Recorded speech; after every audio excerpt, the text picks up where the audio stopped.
السلام علیکم، میں ہوں محمد مالک۔ آج ہم 3 چیزیں ڈسکس کریں گے۔ ایک تو ایران کی تیزی سے بدلتی صورتحال۔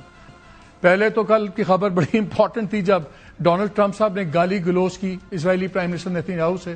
آج انہوں نے اس انٹرویو میں کنفرم بھی کر دیا ایک اور میں کہ ہاں میں نے سب کچھ کیا اور پھر وجوہات بتائیں، اور پھر انہوں نے یہ بھی دعویٰ کیا کہ میں تو ڈائریکٹلی آیت اللہ صاحب کے ساتھ میری نیگوسیشن چل رہی ہیں، آیت اللہ خامنائی کے ساتھ۔ دیٹ از ویری انٹرسٹنگ، اس پہ ذرا بات کریں گے۔ پھر بجٹ کا ایشو ہمارا چل رہا ہے۔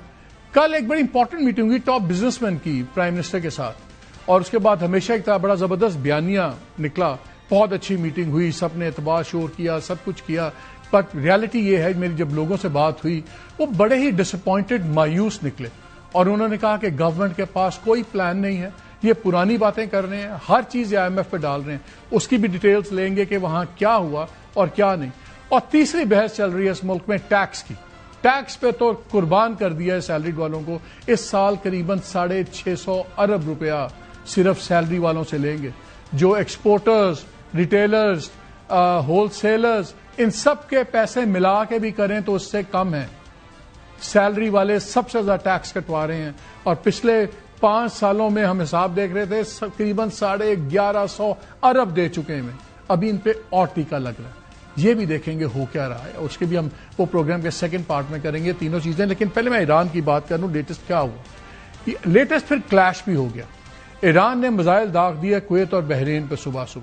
اس کے بعد امریکہ کی طرف سے جوابی سٹرائکس ان کے کیشم آئلینڈ کے اوپر ہوئی۔ وہ لیکن دونوں سائڈ جس کو لو انٹینسٹی کانفلکٹ کہہ رہے ہیں کہ اس سے ٹھیک ہے ہر بار امریکہ کچھ کرتا ہے۔ آپ کو یاد ہے کچھ دن پہلے امریکہ نے پہلے میزائلز کے حملہ کیا تھا، کہا تھا کہ جی مائن لینگ کر رہے ہیں تو اس لیے ہم نے ان پہ حملہ کیا۔ اس کا بھی کرارا جواب ایران نے دیا۔ ایران نے کوئٹ پرو کو بالکل 1 اپ جا کے شروع کیا ہوا ہے تاکہ کوئی غلط فہمی نہ رہے۔ آج پھر کل جب ان کا انٹرویو جو چل رہا تھا ٹرمپ کا، انہوں نے 2-3 باتیں کی تھیں۔ ایک تو انہوں نے اس کو کہا you are effing crazy Netanyahu کو، اور پھر یہ بھی کہا کہ تم جو ہو ایوری باڈی ہیٹس یو، پوری دنیا تم سے نفرت کر رہی ہے، پوری دنیا اسرائیل سے نفرت کر رہی ہے، اور اگر میں نہ ہوتا تو تم جیل میں بھی ہوتے۔ پھر یہ بھی کہا I am saving your ass. اس قسم کی باتیں ہوئی، آپ سوچ نہیں سکتے۔ ایک جگہ کہا what the F are you doing.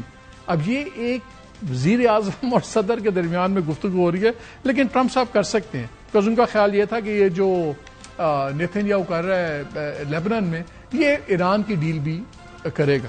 سب نے کہا کہ شاید یہ خبر غلط ہے، صحیح ہے۔ آج انہوں نے ایک انٹرویو دیا، یہ ایک پوڈ کاسٹ انٹرویو تھا، اس میں ان سے جب پوچھا گیا کہ یو آر ایفنگ کریزی والی بات ہے، انہوں نے کہا ہاں میں نے کہی۔ میں یہ نہیں کہہ رہا کہ میں ناراض تھا، لیکن میں کافی زیادہ ڈسٹرب ہوں کہ یہ کانسٹنٹلی لڑائی کرتا جا رہا ہے لیبنان میں اور سارا کچھ۔ اور پھر جو بڑے دعوے آئے، انہوں نے کہا میری آیت اللہ خامنائی کے ساتھ میری ڈائلاگ چل رہا ہے، مجتبیٰ خامنائی کے ساتھ میرا چل رہا ہے، اور پھر وہ کہتے ہیں we seem to be getting along quite well with the آیت اللہ، I would like to meet him. اور پھر انہوں نے یہ بھی وہی بات ریپیٹ کی، اگر میں نہ ہوں تو اسرائیل بھی نہیں بچتا۔ پھر انہوں نے کہا، ان سے پوچھا گیا کہ لیبر ڈے تک بھی یہ بلاکیڈ رہے گا۔ لیبر ڈے جو ہے امریکہ میں سپٹمبر کی پہلے منڈے کو سیلیبریٹ کرتے ہیں، تو کافی دور ہے۔ تو انہوں نے کہا نہیں اس سے پہلے ہی، بہت پہلے ختم ہو جائے گا، اگرچہ یہ بھی اب خیال چل رہا ہے کہ جولائی 4 سے پہلے یہ ختم کرنا چاہیں گے شاید سارے جھگڑے کو، تاکہ وہ سیلیبریشنز، وکٹری پریڈز، اس میں وہ ایران کا والا بھی فتح اپنی کر لیں۔ پھر وہ آیت اللہ صاحب کے بارے میں کہتے ہیں کہ آیت اللہ انوالوڈ ہیں اس ڈائلاگ کے اندر، اور باقی ایرانی ان کی بہت عزت کرتے ہیں، اور وہی ہر چیز کی اپروول دے رہے ہیں۔ اور میں چاہوں گا کہ میری ان سے ملاقات ہو کسی موقع پہ، اور مجھے یقین ہے ہوگی بھی۔ پھر ٹپیکل جو ٹرمپ سٹائل ہے اس میں کہتے ہیں he is not doing great, he is missing a lot of different parts, I would like to meet him. اب یہ 2-3 دعوے نئے آئے ہیں۔ بہت سے لوگوں کا خیال ہے کہ پھنس گئے ہیں ڈونلڈ ٹرمپ، لیکن سوال یہ بھی اٹھتا ہے کہ اگر یہ گالیاں تو دیتے ہیں نیتن یاہو کو، اور مانتے بھی ہیں کہ میں نے گالیاں دی ہیں، تو یہ ہزاروں ٹن جو اسلحہ دیا جا رہا ہے، جو لیبنان میں استعمال ہوا ہے، جو غزہ میں ہوا ہے، یہ بھی امریکہ سے ہے۔ میں کانگریس کی رپورٹس پڑھ رہا تھا، میں ان کے کوئنسی انسٹیٹیوٹ کی رپورٹس پڑھ رہا تھا، براؤن یونیورسٹی کی رپورٹس پڑھ رہا تھا، سب نے کہا ہے کہ اگر امریکہ صرف اسلحہ روک لے تو نیتن یاہو کنٹرول میں آتا ہے۔ میں 2 فگرز آپ سے دیتا ہوں۔ غزہ کے اندر 25 میل کی اور 7.5 مائل میکسیمم جو اس کی بریتھ ہے، یہ پٹی ہے وہاں پہ 25 میل لمبی اور 3.5 سے 7.5 میل لمبی چوڑائی، اتنی سی پٹی ہے. 70,000 سے لے کے 1,00,000 ٹن بمباری پھینکی گئی ہے، بامبس پھینکے گئے ہیں اس پہ. 2,000 پاؤنڈ کے، 5,000 پاؤنڈ کے میزائلز، دوسرے سب کچھ. 1,00,000 ٹن. یہ ہیروشیما کا جو میزائل وہ تھا نیوکلیئر ایکسپلوژن، اس سے کئی گنا زیادہ ہے. میں ڈیٹا دیکھ رہا تھا کہ سیکنڈ ورلڈ وار میں جو ڈریسڈن، ہیمبرگ، لنڈن، ان میں کلیکٹو بمباری ہوئی، یہ اس سے کئی گنا زیادہ ہے. یہ ہے ان کا حال. اب تک پچھلے 18 ماہ میں ان کو یہ 90,000 ٹن سے زیادہ اسلحہ دے چکے ہیں. $29 بلین کی ملٹری ایڈ دے چکے ہیں. جب سے اسرائیل بنا ہے امریکہ اس کو $400 ارب سے زیادہ کی ایڈ دے چکا ہے. تو گالیاں تو دیتے ہیں لیکن اسلحہ بھی دیتے ہیں. تو پھر گالیاں کس بات کی؟ اسلحہ بند کر دیں. آج نیتن یاہو لائن پہ آ جائے گا. اینی وے، کیا ٹرمپ پھنس گیا ہے؟ کیا بیت اللہ صاحب کی بات کر رہا ہے؟ میری ان سے بات چل رہی سب کچھ. ذرا سنیے ڈونلڈ ٹرمپ نے کیا کہا اپنے پوڈ انٹرویو میں. So who's making the decisions? Well, they say he is giving approval because that's the way it has been for a long, long time. His father and then him, I guess it's a succession. But we seem to be getting along quite well. Would you like to meet him or meet any of the Iranians in person? I've never thought of it, actually. It's a very good question. I'll think of it. Yeah, I'd like to meet him. I like to meet everybody. I'd like to meet him. We probably will meet at some point, depending on how it all works out. So is he's compos mentis? He's not sick in hospital in a coma as we've been Well, told? I don't know. I haven't had the privilege of meeting him. Right. But I'm not hearing he's doing great. You're doing better. Right. That way he's not. If you believe the stories, he's, missing a lot of different parts. Is it the gay Ayatollah? He's involved, absolutely. Really? Yeah, I think they have a lot of respect for him. Which you were angry with him. You said, are you effing crazy? What are you effing doing? I helped you stay out of jail. Is that true? Did you speak to him in those terms? I did. I wouldn't say angry. I was a little bit perturbed at his constantly fighting with Lebanon. At some point I said, Bibi, we got to stop this. We got to stop it. Tell you what, if there wasn't me, there would be no Israel right now.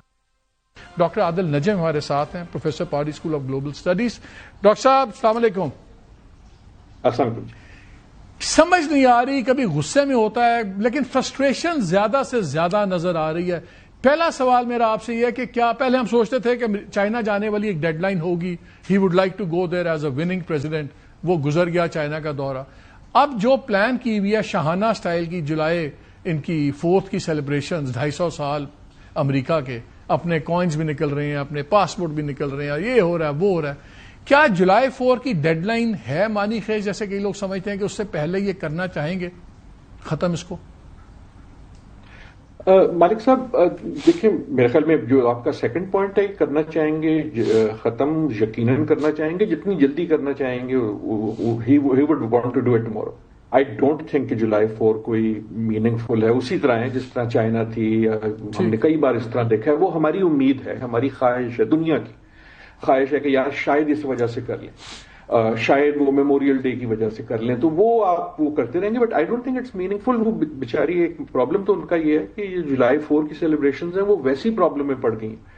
انہوں نے ایک وہ white house میں ایک نورا کشتی جو ہوتی ہے نا، فیک کشتی والی، ہی رین دیٹ ایٹ ون پوائنٹ، تو وہ وائٹ ہاؤس کے اندر کرا رہے ہیں، وائٹ ہاؤس کے گراؤنڈ پہ. There are lots of things and it's unravelling. لیکن میرے خیال میں یہ والا جو مسئلہ ہے اس سے لنک نہیں ہے. یہ مسئلہ تو he would like to do it tomorrow.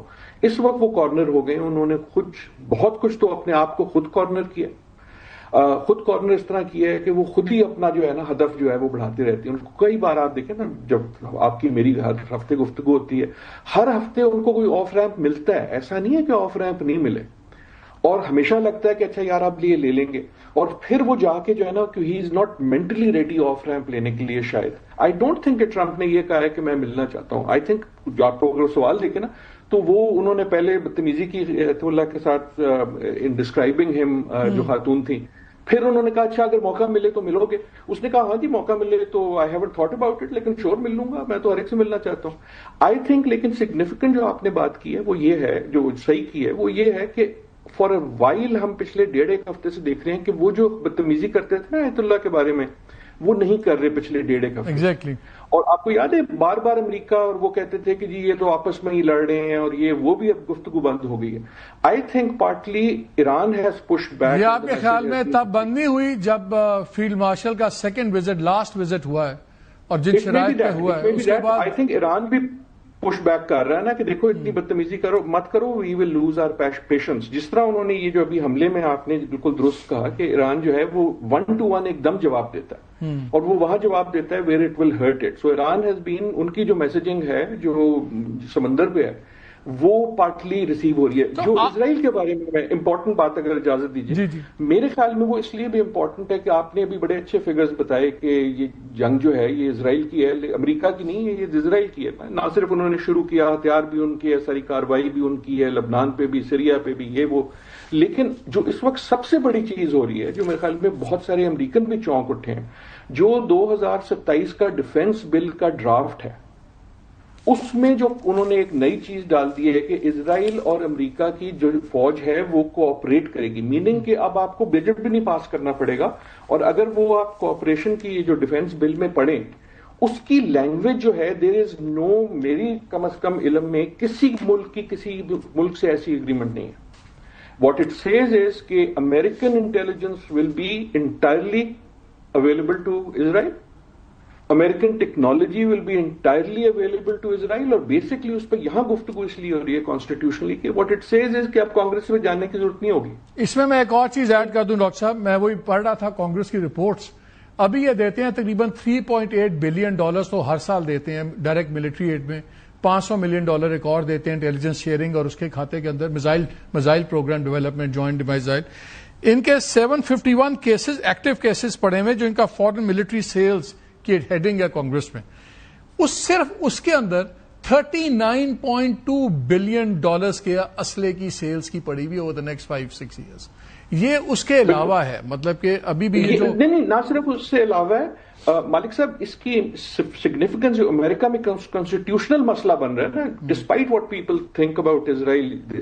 آپ نے دیکھا کہ پچھلے 1-2 جو ووٹ ہوئے ہیں اس میں جیتا نہیں وہ سائڈ, لیکن برنی سینڈرز وغیرہ نے اسرائیل کو ایڈ دینے کے خلاف ووٹ کیا, مارجن کم ہوتا جا رہا ہے.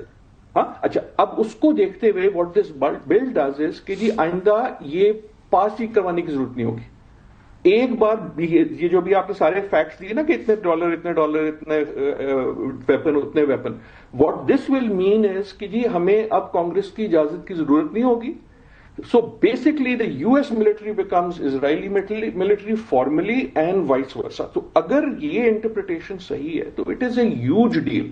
اس کے بیچ میں نیتن یاہو کے ساتھ اس طرح لوز کرنا, اور اب اس کا مجھے ابھی تک پوری طرح سمجھ نہیں آیا کہ ہاؤ دس ہیپنڈ, اور even why the leak happened, کس نے کیا اور کیوں کیا, کیونکہ لیک کے پیچھے بھی کوئی وجوہات ہوتی ہیں. I have not understood it. لیکن واٹ دیٹ مینز از کہ ایک تو وہ سیاست, ایک تو وہ جنگ ہے نا جو ہم گلف میں دیکھ رہے ہیں, لبنان میں دیکھ رہے ہیں, غزہ میں دیکھ رہے ہیں. نہ غزہ کا سیز فائر ہوا, نہ لبنان کا ہوا. آپ کو یاد ہے ڈونلڈ ٹرمپ نے وہ جو فیمس ٹویٹ تھی 17 اپریل کی شاید کہ جی انف از انف. And they have been forbidden. They have been forbidden to hit Beirut. ہاں اچھا, پروہیبٹ کہا نا انہوں نے لفظ, تو ہوئے وہ prohibit. So what we are seeing is کہ Netanyahu keeps churning because he has points of pressure on Trump. آپ نے پچھلے 2-3 دن میں, اور اس خبر کے بھی فوراً بعد, فون کے بعد, آپ اگر چیٹر دیکھیں امریکہ کے اندر, تو وہ سارے جو ہواری ہیں نیتنیاہو کے, they have come out. Frustrated اس لیے ہیں میرے خیال میں مالک صاحب, جو میں کہہ رہا ہوں نا کہ he is کارنرڈ and frustrated.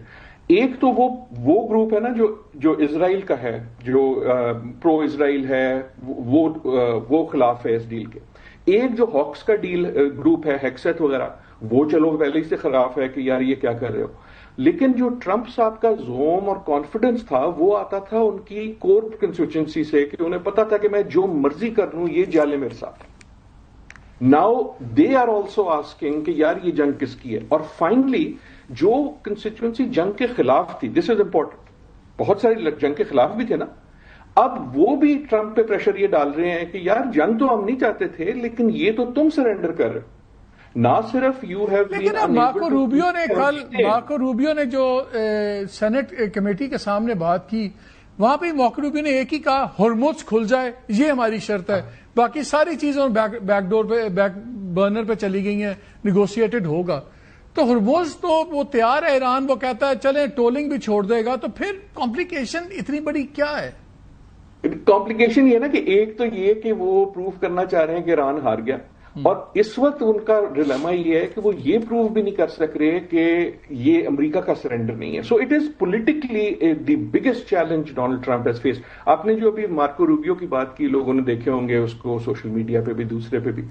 I think جو مارکو روبیو کے سوال ہیں وہ حیرت انگیز نہیں ہیں, انہوں نے وہی کہا جو وہ کہہ سکتے ہیں, اور کیا کہیں گے وہ, رائٹ. لیکن جو سوال پوچھے گئے, دیکھنا آپ کی عمر گزری ہے امریکن پالیٹکس کو فالو کرتے ہوئے, کین یو ریمبر کہ اس قسم کے سوال پوچھے جائیں؟ ہاں, بہت بہت شارپ اتنے کریٹیکل ہوں اسرائیل پہ, امریکن فورسز پہ. امریکہ میں تو وہی ہے نا کہ آپ سوال ہی نہیں پوچھتے, آپ جہاز پہ چڑھتے ہیں تو پہلے کہتے ہیں جی فرسٹ کلاس والے بعد میں آئیں گے, پہلے جو فوجی ہے وہ آئے یونیفارم والا, کیونکہ ہم آپ کی سروسز کو بڑا کیئر کرتے ہیں.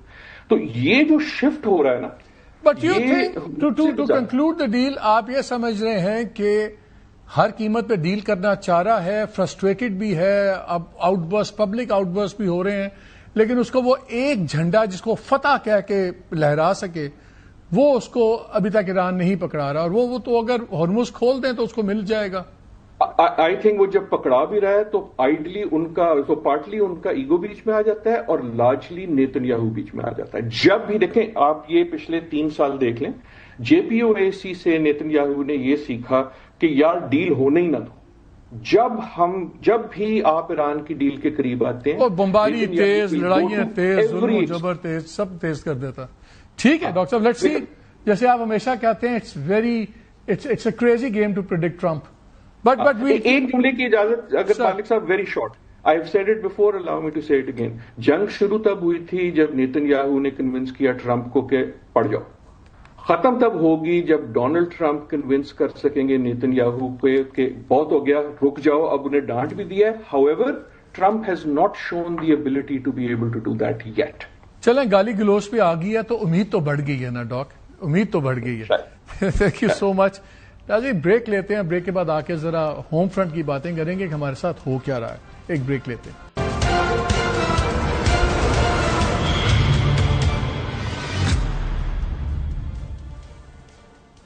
جی ویلکم بیک. بجٹ بالکل آنے پہ ہے. 2 سب سے بڑے مسئلے ہیں, ایک ہے بجلی کی کاسٹ اور دوسرا ہے ٹیکس کا معاملہ. کون ٹیکس دے رہا ہے, کون ٹیکس نہیں دے رہا. بجلی پہ تو میں دوستوں سے ریکویسٹ کروں گا, کل پروگرام کے بعد مجھے سب نے بلز بھیجنے شروع کر دیے ہیں, بیکاز ویس لغاری صاحب نے بھی کہا بجلی سستی ہو گئی ہے, گورنمنٹ بھی کہہ رہی ہے, کوئی ماننے پہ تیار نہیں ہے. ایک دوست نے مجھے بل بھیجا ہے جو اپریل 2025 کا ہے, 240 یونٹ کا. ان کا بل تھا 9,663 روپے. انہی صاحب کا مارچ 226 کا, 1 سال بعد کا 240 یونٹ کا بل ہے, وہ 14,462 روپے کا ہے. وہ کہتے ہیں ذرا مجھے پوچھ کے بتائیں کیسے سستے ہو گئے. بھائی کہہ رہے ہیں نا ہو گئے تو بس مان لیں ہو گئی ہے سستی, چھوڑیں اس کو. اب آ جاتے ہیں ٹیکسز پہ. سرکار ٹیکسز دبا کے لے رہی ہے, لیکن ایک ہی جگہ سے لے رہی ہے, باقی ان کے قابو میں کوئی نہیں آ رہا. سیلریڈ کلاس جو تنخواہ دار طبقہ ہے, میں کچھ فگرز آپ کے ساتھ بتاتا ہوں. ابھی جو لیٹسٹ فگرز آئے ہیں, پہلے 9 مہینے میں 420 ارب روپیہ دے چکی ہے تنخواہ دار طبقہ. یہ ایکسپیکٹ کیا جا رہا ہے کہ جون میں جب فائنینشیل ایئر ختم ہوگا تو کچھ 650 ارب روپیہ صرف تنخواہ کے اوپر سے ٹیکس دیں گے ہم لوگ. پچھلے سال یہ تقریباً 605 ارب تھا, یعنی کہ 45 سے 50 ارب اور ایڈ ہوگا. یہ اب آپ دیکھیں, میں صرف آپ کو 5 سال کے فگرز بتانا چاہ رہا ہوں. جو تنخواہ دار طبقہ ہے اس نے 20 سے لے کے 2025 تک 1145 ارب روپیہ دیا. کتنا؟ 1145 ارب. دکاندار جو ریٹیلرز ہیں, جو آپ کو بہت بڑی بڑی مارکیٹس اور سینکڑوں دکانیں, سٹورز جن سے ہم سب لوگ جا کے شاپنگ کرتے ہیں, انہوں نے ہی بہت بڑا فگر دیا, 16.5 ارب. 1145 ارب اور 16.5 ارب. ہول سیل ڈسٹریبیوٹرز نے جو دیا ہے اس میں وہ 35 ارب دیا ہے. سیلریڈ نے اوور دی ایئرز 350% زیادہ ہمارے سے ٹیکس زیادہ لیا گیا ہے. اور اگر کلیکٹو ہم دیکھیں تو وہ 5 سالوں, اگر آپ 2019 سے 24 گنے تو یہ 413% بنتا ہے. 650 ارب اس سال ہم دیں گے. باقی شاید جو یہ آ جائے گا ریٹیل وغیرہ کا, یہ بن جائے گا تقریباً کوئی 110 ارب سے 120 ارب. 110 120 11 اور ہمارا دیکھیں 650 ارب. اور یہ سیلریڈ بندہ ہے, اس میں وہ 12 لاکھ سال والا بھی ہے, اس سے لے کے 12 کروڑ سال والا بھی ہے، یہ سارے اس کے اندر ہیں. اس لیے یہ تو ہے ٹیکس کی سچویشن. لیکن جب بات ہوتی ہے تو سارے کہتے ہیں جی ظلم بڑا ہو رہا ہے. جتنے اکانومسٹ ہیں وہ کہتے ہیں ریٹیلرز، ایگریکلچر اور سروسز، ان پہ ٹیکس آپ لگائیں. 2024 کے میں فگر پڑھ رہا تھا کہ صرف زراعت میں 2024 میں تقریباً 20 بلین انہوں نے لیا تھا، اور کہا جا رہا ہے کہ کم از کم 880 سے 900 ارب اور لیا جا سکتا تھا. انڈیا میں جو پروونشل گورنمنٹس ہوتی ہیں وہ ٹوٹل ٹیکس ریونیو کا تقریباً فیڈرل ٹیکس وغیرہ ملا کے 30% اکٹھا کرتی ہیں. ہمارے ملک میں 8%. اور جس طرح ہمارا NFC کے بعد ان سب کے پاس کیش سرپلس ہے، اسی لیے صرف خرچنے پہ زور ہے. جو بابو ہیں، بابوؤں کو فکر نہیں ہے کیونکہ ان کی پہلی کو تنخواہ آ جانی ہے سرکار میں، چاہے حکومت ادھار لے، قرضہ لے، جو مرضی کرے، ان کی تنخواہیں مل جاتی ہیں. سو دے آر ناٹ پشڈ کہ اکنامک گروتھ ہو رہی ہے یا نہیں ہو رہی، وہ صرف اس میں انٹرسٹڈ ہے. ہماری تنخواہ آ رہی ہے، بھاڑ میں گئے باقی سارے. اس ملک کا سب سے بڑا پرابلم، اس لیے میں بار بار کہتا ہوں، اس لیے آج میں نے ہم نے کہا 2 ہمارے دوست ہیں ان کو انوائٹ کیا ہے. کامران رشید صاحب ہیں، چیئرمین ہیں پاکستان ٹیکسٹائل ایسوسی ایشن. عتیق میر صاحب ہیں، چیئرمین آل کراچی ٹریڈرز الائنس. آپ دونوں کا بہت شکریہ. کامران بھائی آپ کی اجازت سے میں میر صاحب سے شروع کرنا چاہ رہا ہوں، کیونکہ سب سے بڑی بات آ رہی ہے ٹیکس جو نہیں دیتے وہ دکاندار. اس ملک میں تقریباً 80 لاکھ کے قریب ٹیکس فائلرز ہیں، اس میں سے کوئی 30 لاکھ ٹیکس دیتے ہیں، اور 25 کروڑ کے ملک میں ہارڈلی یہ 30 لاکھ لوگ ٹیکس دے رہے ہیں. میر صاحب یہ بتائیں، بڑے بڑے سٹورز بھی ہیں، چھوٹی کریانہ دکان چھوڑ دیں، باقی چھوڑ دیں، سٹورز ہیں، ان کی چینز بھی ہیں، ہم روزانہ جاتے ہیں، ہمارے شہروں میں ہیں، ہمارے گھروں کے ساتھ ہیں. ٹیکس کیوں نہیں دیتے آپ؟ سارے ماشاءاللہ ویل آف ہیں، سب کچھ ہیں، ٹیکس کیوں نہیں دیتے؟ دیکھیے، ٹیکس کا بھی وصولی کا ایک طریقہ کار ہے. گزشتہ 30 سالوں سے میں نے دیکھا کوئی بھی ایک سسٹم سٹیبل نہیں ہو پایا. اگر کسی سسٹم میں بیوروکریسی کو یا FBR کے عملے کو فائدہ نہیں ہے، یعنی اس کو آمدنی نہیں ہے، تو وہ بہترین سسٹم کو بھی ناکام کر دیتے. یونیورسل سیلف اسسمنٹ کی اسکیم آئی، پھر ایک گوشوارے پر ٹیکس جمع کروانے کی بڑی سہولت دی گئی. وہ کافی حد تک کامیاب ہو گیا کہ وہی اسسمنٹ تھا، وہی چالان تھا، وہی آرڈر تھا. تو لوگ بڑے خوش تھے. ہم نے بینکوں میں دیکھا لائنیں لگا کے لوگ ایسا. اب آپ ایک بات سوچیں کہ فائلر ریڈیوس ہونا شروع ہوتا ہے تو کوئی تو سبب ہوگا. کوئی بندہ فائلر بنتا ہے کسی پالیسی کے تحت تو وہ مطمئن ہوتا ہے اس پالیسی سے، لیکن اچانک ایک سسٹم ہی چینج ہو جاتا ہے. حکومت کے پاس اصل میں اپنا تو کوئی طریقہ کار ہے نہیں. جس طرح اسے IMF کہے ویسا ہی ایک نظام آ جاتا ہے. اب پچھلے سال دیکھیں تاجر دوست اسکیم میں کیا ہوا، انتہائی غلط طریقے سے اسے پیش کیا گیا، نتیجہ یہ ہو کہ ناکام. اب آپ دیکھیں ایک اور بات ہے، یہ کہ آپ نے بھی سیلری پرسن کی بات کی. چلے ان کا تو ایک سسٹم بن گیا، ایک ریشو ہے، ان کی ایک شرح ہے، اس شرح سے ان کی تنخواہ کٹ میں سے ٹیکس کٹ جائے گا.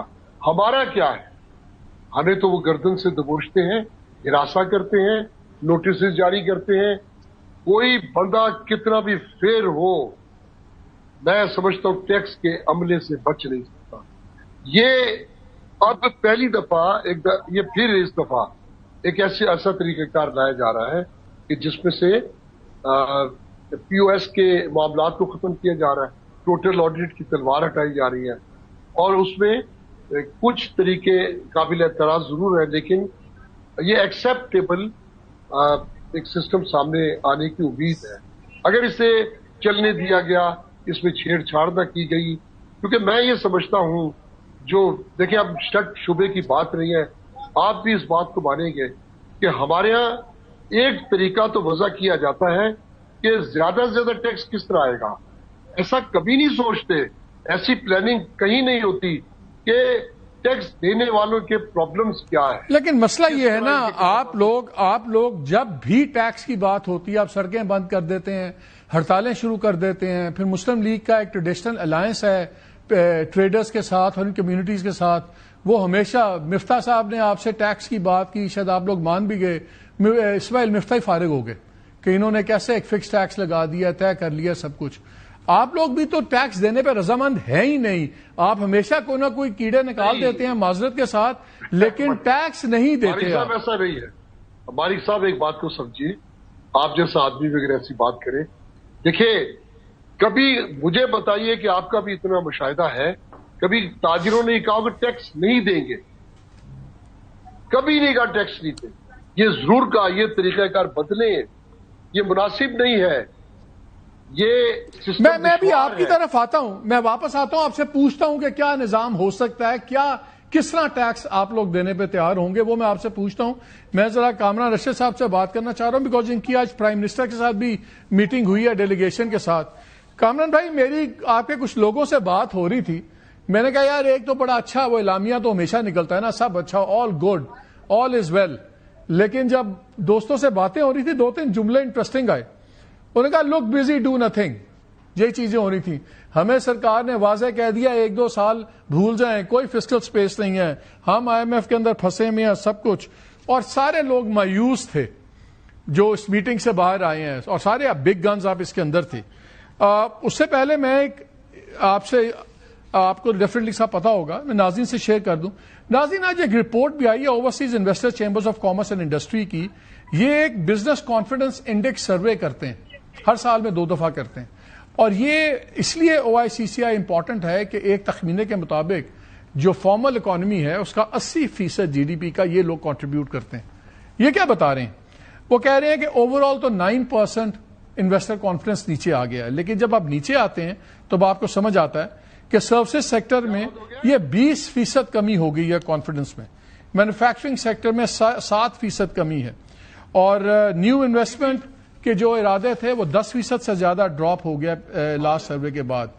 پھر جو ہے اگلے 6 ماہ کے لیے 34 سے 35% لوگوں کا بزنس مین ٹاپ بزنس کا خیال ہے کہ حالات بد سے بدتر ہوں گے, اور 79% جو لوگ ہیں انہوں نے اپنا کنسرن پیش کیا ہائی ٹیکسز کے اوپر, اور 61% لوگوں نے, ٹاپ بزنس مین نے کہا کہ پولیٹیکل یہ جو ہے کرنٹ اسٹیبلٹی اور انکنسسٹنٹ گورنمنٹ پالیسیز, کہ گورنمنٹ کی پالیسیز پکی ہیں ہی نہیں, ہم کیا کریں, اور یہ صحت بھائی.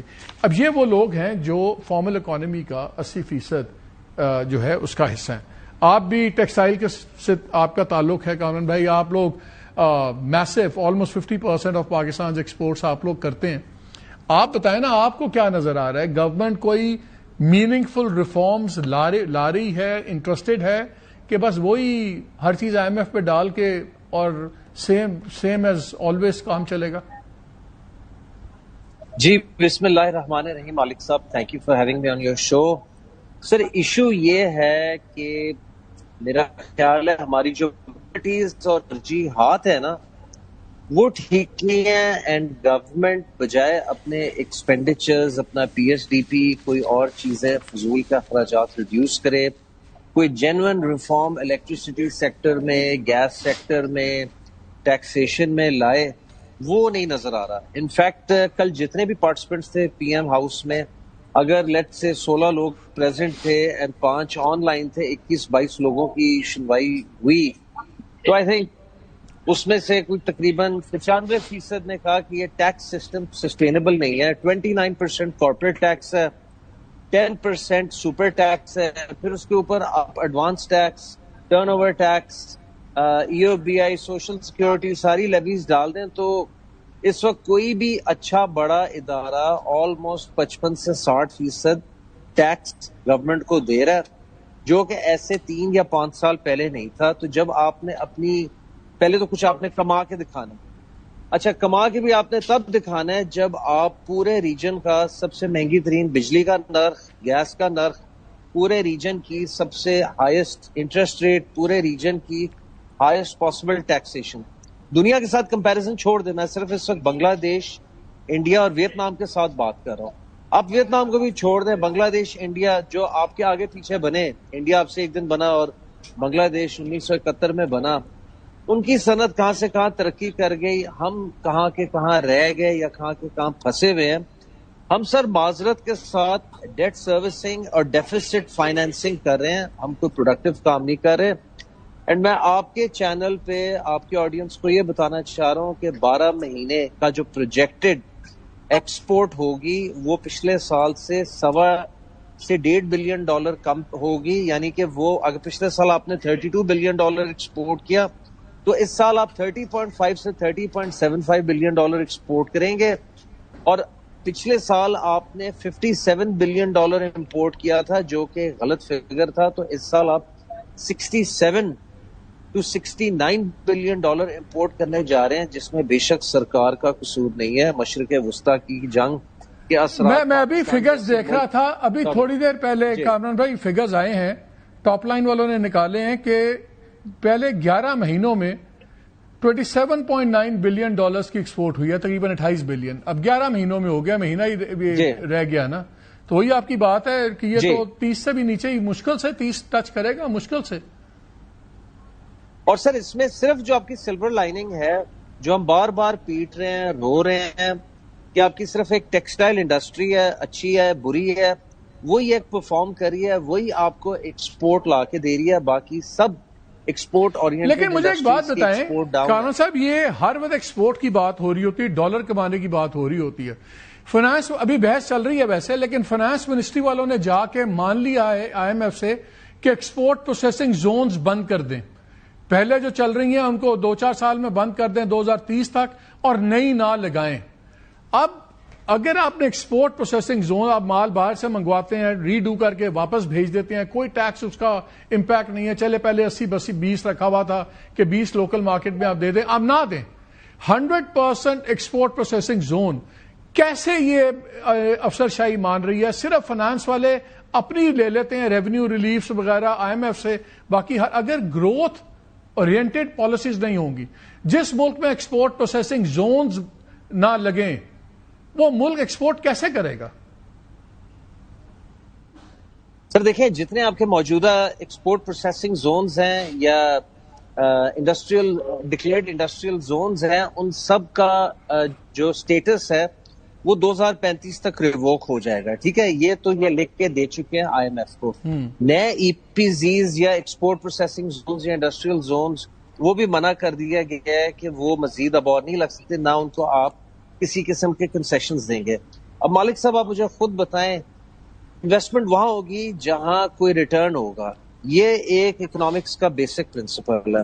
اگر یہاں پہ آپ انویسٹر کو, بزنس مین کو, انڈسٹریلسٹ کو سکویز کرتے جائیں گے تو سر ویری نیچرلی پیسہ دبئی, کینیڈا, لنڈن آگے پیچھے جائے گا. یہ مشرق وسطی کی جنگ جو ہے ایک سنہرا موقع ہے جس میں کیپٹل آؤٹ فلو ٹیمپرریلی رکی ہوئی ہے. اگر یہ کل کو مشرق وسطی کے ایشوز ریزالو ہو گئے, سیز فائر ہو گیا, پھر آپ یہ دیکھیں گے ریپڈ کیپٹل آؤٹ فلو کیسے ہوگا. انفارچونیٹلی ہماری گورنمنٹ کی سر کوئی ترجیح نہیں ہے انویسٹمنٹ انڈسٹریلائزیشن کی طرف.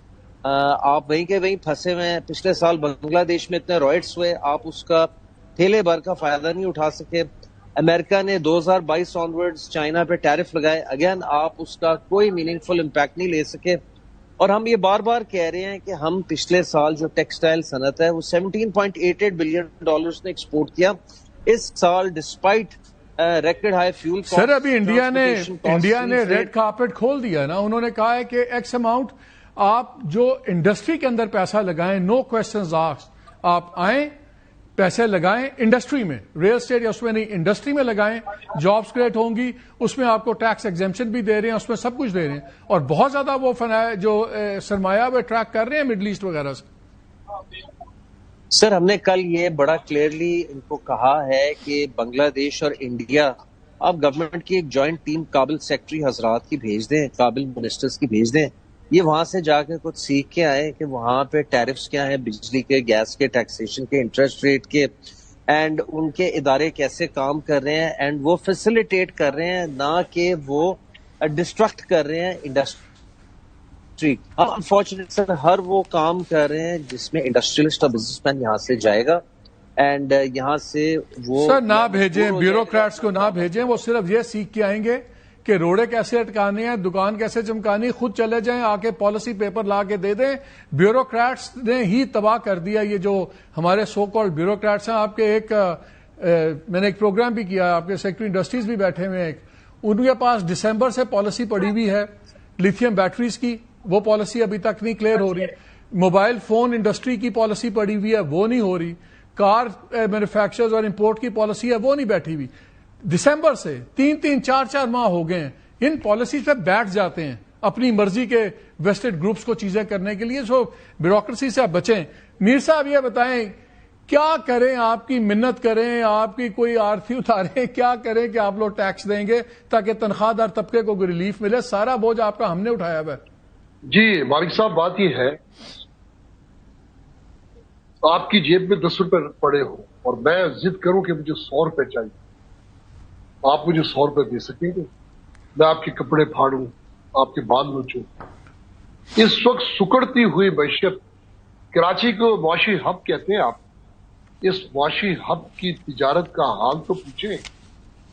یہ پیٹرول تاریخ کا مہنگا ترین پیٹرول, 12 گھنٹے کی لوڈ شیڈنگ. میر صاحب سوری ایک چیز معذرت سے فار دس انٹرجیکشن, لیکن آپ نے ابھی سنا تھا جب میں نے پورا وہ سروے پڑھا گا ان کا اوورسیز چیمبر والوں کا, ریٹیلرز واحد کمیونٹی ہے جس کا جو ہے نا امپروو ہوا ہے سینٹیمنٹ, ان کا 3 پوائنٹس امپروو ہوا ہے کہ وہ کہتے ہیں نہیں حالات بہتر ہیں. آپ لوگ تو امپروو, آپ تو بہتر حالت میں ہیں, آپ کا سروے بتا رہا ہے کہ آپ کی 3% امپروو ہوا ہے. حیرت ہے کہ آپ یہ بات کر رہے ہیں. آپ جیسا باشعور آدمی یہ کہے, گراؤنڈ ریئلٹیز کو تو دیکھیں. آج میں اس وقت بھی دیکھیں جنریٹر چلا کے بیٹھا ہوں, علاقہ اندھیرے میں ہے. بات وہ کہتے ہیں کہ مشکل ترین صورتحال ہے. آپ نے بھی کامران صاحب کی تو ایکسپورٹ امپورٹ پہ اور دیگر معاملات پہ بات سنی ہے. ہماری تو کوئی سنتا ہی نہیں ہے. ہماری تو مشکلات اتنی زیادہ ہیں کہ ہمارے تو ہاتھ بندھے ہوئے ہیں. آپ بتائیں کیا ہونا چاہیے, کیا ٹیکس آپ کا ہونا چاہیے؟ دیکھیں آپ بیوروکریسی کو جس کا بھی آپ ذکر کر رہے تھے, بیچ سے ہٹا کے ایک دفعہ چھوٹے تاجروں کو فائلر بننے کا موقع تو دیں. لوگ اصل میں فائلر نہیں بنتے. میں کہتا ہوں کہ ٹیکس تو ہر آدمی دے رہا ہے, کوئی شخص ایسا نہیں ہے جو انڈائریکٹ اپنی استعداد سے زیادہ ٹیکس نہ دے رہا ہو. صرف ہم لوگ ڈرتے ہوئے, ہمارے جو لوگ ہیں وہ گھبراتے ہیں کہ اگر فائلر بن گیا تو کون سی قیامت آ جائے گی. میں تو کہتا ہوں, پرچار کرتا ہوں اس بات کا, تم فائلر تو بنو, تم اپنا اسسمنٹ تو جمع کرو. لیکن اتنا زیادہ خوف زدہ ہے وہ ٹیکس پیئر جو ماضی میں ٹیکس دیتا تھا, آج کتنے لوگ نیٹ سے فرار ہیں. اب دیکھیں اب کوشش تو بھی ہو رہی ہے, وزیر خزانہ نے کوشش کی ہے, تاجروں کے ساتھ انگنت میٹنگز ہوئی ہے. خدا کے لیے اعتماد بحال ہو تو ٹیکس دینا. میں نے پہلے بھی کہا, کبھی نہیں کہا ہم تو جو مفتاح کا فارمولا تھا کہ ایک فکس چارج کر دیں 100 سے 200 روپیہ دکان سے لے کے اوپر تک depending on the size locality وغیرہ, کیا وہ ایک سٹارٹ ہے؟ وہ ہو سکتا ہے نہیں. اب دیکھیں میری بات سنیں, اب آپ کی دکان ہے ایک 100 مربع فٹ, میری دکان ہے 1000 مربع فٹ, تو دونوں کے کاروبار میں فرق ہے. اب آپ بھی وہی ٹیکس دیں, میں بھی وہی ٹیکس دیں.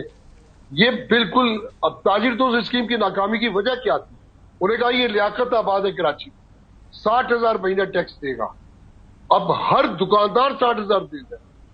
کوئی مولی گاجر بیچ رہا ہے وہ بھی, اور کوئی سنار کی دکان ہے وہ بھی. یہ کیسی یہ حکمت عملی کون بنا کے دیتا ہے؟ ایک وہ ڈاکٹر محبوب الحق کی ایک پالیسی تھی, جنوبی کوریا کی معیشت کو کہاں سے کہاں پہنچا دیا. اور ایک ہمارے ہاں کیا کوئی معیشت دان نہیں رہ گیا؟ کیا کوئی اسٹیک ہولڈرز کو سننے والا نہیں ہے؟ ہمارے ہاں دیکھیں اس وقت آئیے یہ مجھے بتائیں, آپ نے ایک بڑی اچھی اگزامپل دی. آپ نے کہا 100 روپے آپ کی جیب میں ہو, 10 روپے جیب میں ہو, تو کوئی آ کے 100 روپیہ مانگے تو آپ کیا دیں گے؟ تو 10 روپے میں سے کتنا دینا پڑتا ہے ان کو جان چھڑوانے کے لیے؟ 2 روپے 3 روپے کتنا دینا پڑتا ہے؟ دیکھیں وہ تو کہتے ہیں سرکار کو کچھ بھی نہ دے, سب کچھ ہمیں ہی دے دیں. اب دیکھیں آپ خود ابھی بیوروکریسی کی تعریف کر چکے ہیں. ٹیکس سسٹم, اب ریفنڈ کو ہی دیکھ لیں. اب حکومت کہتی ہے یہ ریفنڈیبل جتنے بھی ٹیکسز ہیں اس کے لیے کتنے پاپڑ بیلنے پڑتے ہیں, کتنا رشوت کا نظام ہے, کیا شرح مقرر ہے. میں خود 2 سال سے پھنسا ہوں, سوال جواب سوال جواب سوال جواب. لیکن ود ہولڈنگ ٹیکس کے میرے 14-15 لاکھ روپے ہیں 2 سال سے. یعنی مجھے اندازہ ہو گیا, مجھے تجربہ ہو گیا کہ ان کے پاس کسی سے لینا ہو تو اس کی دکان سیل کر دے. آپ یہ کہہ رہے ہیں کہ جو بندہ انفارمل سیکٹر میں ہے اس کی زندگی بہتر ہے, جو فارمل سیکٹر میں آتا ہے وہ ذلیل و خوار ہو جاتا ہے بیسیکلی. لیکن کوئی ایسا عزت کا کوئی طریقہ کار تو لائیں. ارشد بھائی لاسٹ 10 سیکنڈز, آپ کا بھی انڈسٹری کا ٹاپ انڈسٹریز کا بھی یہی حال ہے ود ایف بی آر اور دوسرے ایکسکیوز می سر ملتے جلتے حالات, بالکل ملتے جلتے حالات ہیں. اور پرابلم یہ ہے کہ ایف بی آر نے ٹیکس کلیکشن ایئر آن ایئر تو بڑھا لی ہے, لیکن وہ انہوں نے بڑھائی کیسے ہے؟ سیلریڈ کلاس پہ ٹیکس بڑھا کے اینڈ کارپوریٹ ٹیکس بڑھا کے. یہی 2 لوگ میرا خیال ہے ٹیکس نیٹ میں ہیں, ایک آپ کا پورا کارپوریٹ سیکٹر اینڈ جو بیچارہ سیلریڈ آدمی ہے, چاہے وہ مڈل کلاس کا ہے چاہے وہ لوور کلاس کا ہے. تو دونوں کے ساتھ یہ سر بڑی زیادتی ہے. رادر دین کہ یہ ٹیکس نیٹ کو ایکسپینڈ کریں اینڈ یہ نان فائلر فائلر والا مذاق بند کریں. میرا خیال ہے یہ دنیا کا واحد ملک ہے جہاں فائلر نان فائلر کا کانسیپٹ ہے. پہلا بنیادی مسئلہ یہ ہے. دوسرا پرابلم یہ ہے سر کہ آپ کا جو ٹیکس ریٹرن والا فارم ہے نا, وہ دنیا کا شاید لمبا ترین ٹیکس ریٹرن فارم ہے, جبکہ امریکہ جو آپ سے 10 کروڑ سے زیادہ آبادی ہے وہاں 2 یا 3 پیج کا ٹیکس ریٹرن فارم ہوتا ہے, وہ آٹومیٹڈ ہوتا ہے. تو آئی تھنک سر آپ کو ٹیکس کا نظام سمپلیفائی کرنا ہے, یہ فائلر نان فائلر والا مذاق. انڈیا میں میں دیکھ رہا تھا, انڈیا میں میکسیمم کیٹیگری وائز ہیں لیکن میکسیمم ابھی 30 پیجز ہیں, ہمارے 147 پیج ہیں. اور ابھی یہ جو تھنک ٹینک ہے economic policy and business development think tank, جنہوں نے پہلا بزنس آپ نے نکالا ہے, پہلا شیڈو بجٹ, وہ 1 پیج کا ایک پریکٹیکل انہوں نے آفر کیا ہے کہ یہ کر لیں. لیکن دیکھنے کی بات ہے دونوں, چاہے وہ ٹریڈ ریٹیلر ہے یا بہت بڑے انڈسٹریلسٹ ہیں, دونوں دکھی آپ نظر آتے ہیں ایف بی آر سے اور سرکار سے کہ سوائے پیسے کھینچنے کے فیسیلیٹیشن کوئی نہیں ہے, صرف پیسے کھینچو اور جیسے میر صاحب نے کہا گورنمنٹ کو کچھ ملے نہ ملے ہماری جیب میں آپ ڈالیں. آئی تھنک یہی کرکس آف دا میٹر. آپ دونوں کا بہت شکریہ اس سینسٹیو سبجیکٹ میں بات کرنے کے. آئی تھنک ماضی آپ نے باتیں سنی ہیں ساری. کرکس آف دا میٹر یہی ہے, جہاں بھی ہم دیکھتے ہیں پرابلم بیوروکریسی کا اور سرکار کے نظام کا ہے. لوگ ٹیکس دینا چاہتے ہیں لیکن ذلیل ہونا نہیں چاہتے, لوگ حساب دینا چاہتے ہیں لیکن اس بات پہ نہیں کہ ان کو ہر بار آپ چور سمجھ کے ان سے سوال کریں.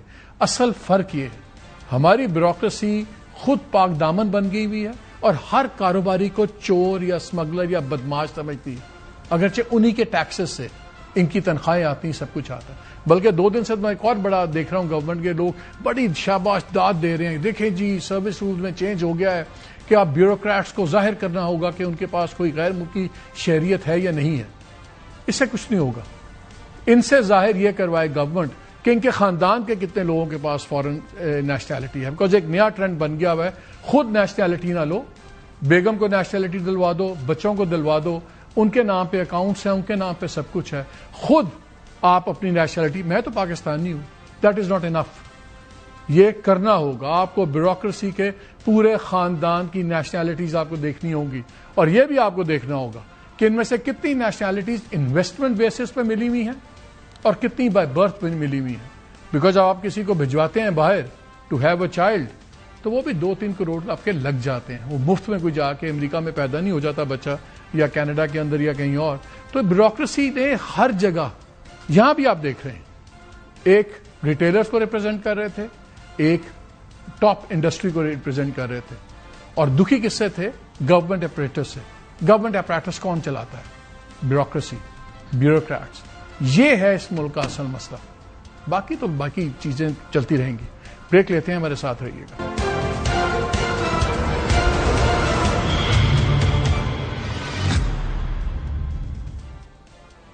You welcome back. بڑی سیریس اکنامک سچویشن ہے جس کو یہ اسٹیبلٹی کہہ رہے ہیں, وہ ڈسینڈ کر گئی ہے اسٹیگنیشن میں, جمود میں چلی گئی ہے.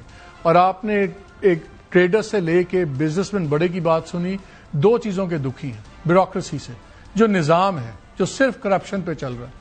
جو پلانرز ہیں وہ گروتھ کے بجائے صرف فسکل بیلنسنگ کر رہے ہیں. گروتھ نہیں ہوگی تو پھر یہی ایکسٹریکشن ہوگی, آپ کی جیب سے نکال لو, میری جیب سے نکال لو. پلاننگ نہیں ہے, نہ ایڈمنسٹریشن ہے, اور سب سے زیادہ کرپشن ڈیسائیڈ کر رہی ہے کہ سرکاری مشینری کیسے چلے گی. اس سے زیادہ اور باتیں کیا کوئی کرے گا. بات یہ ہے کہ ٹاپ پہ بیٹھے ہوئے لوگ سننے پہ تیار ہیں یا نہیں ہیں. That is the tragedy of Pakistan.